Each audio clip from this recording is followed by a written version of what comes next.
An object fell into the policeman's cup, and the policeman fixed his eyes to see that it was a human eyeball. The pearl milk tea directly turned into eyeball milk tea. Looking up, a huge vulture was flying above, and the eyeball was most likely food dropped by the vulture. Forensics examined the eyeball and found a piece of contact lens on it. The police inquired about the owner of the eyeball, who was none other than the richest man in the area. Although he had lost an eyeball, it was highly probable that he was still alive now. With a ray of hope, the police went to the dead man's house and saw vultures in the yard, gnawing on the rotting human flesh. Because vultures are a Class 1 protected animal in the area, they can do whatever they want with impunity. The police came to the flower and found the mutilated body of the tycoon.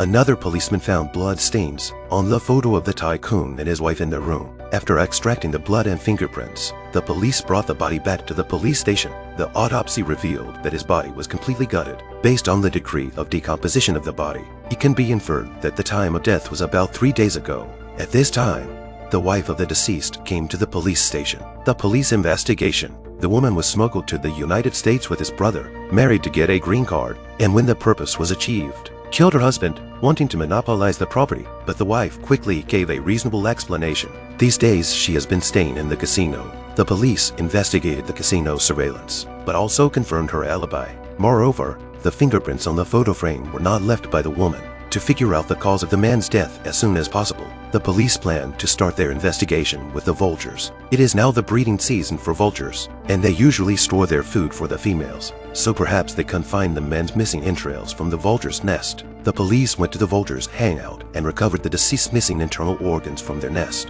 and an examination of the stomach revealed that the deceased suffered from a severe stomach ulcer. When all the organs were 3D restored, it could be seen that there were obvious signs that his stomach had been hit hard by someone, which meant that the deceased might have had an argument with someone else before he was born, and had been punched in the stomach by the other person, resulting in the man, who already suffered from a stomach problem, suddenly hemorrhaging from his stomach and dying. The police investigated the court via outside the deceased's home and found that a man called Tom did come to him that night. Tom said that he was the deceased's landlord and that he came to the deceased on that day because he was a bad lender who had been refusing to pay the rent, and the police thought that it was Tom who had been unsuccessful in demanding the rent, and so he had lashed out at the other man. Although Tom repeatedly explained that he did not have a violent tendency, the police always thought that Tom was not a good person. At first glance, he was a gangster, so Stu collected his crutches to bring back a comparison, only to find that the wounds of the deceased are not caused by Tom. The clues are broken and the case is at an impasse. At this point,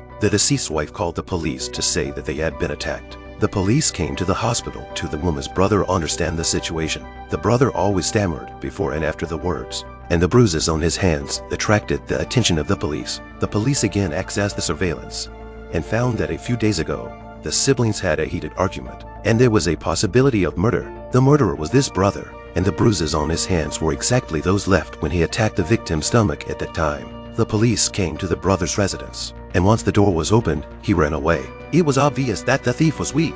Good thing the police quickly arrested him. After comparison, the brother is the real killer. He finally told the truth under the police's questioning. He had asked his sister to marry a tycoon to get a green card and wealth. Who knows that the sister to the tycoon to develop a true love? So when the brother lets the sister kill her husband to take the wealth, the sister is reluctant. The two only had an argument, and the brother has already been to the tycoon to kill. A heavy blow to the rich man's stomach put him to death. After the marriage, he tried to get rid of his sister so that he could have the property all to himself.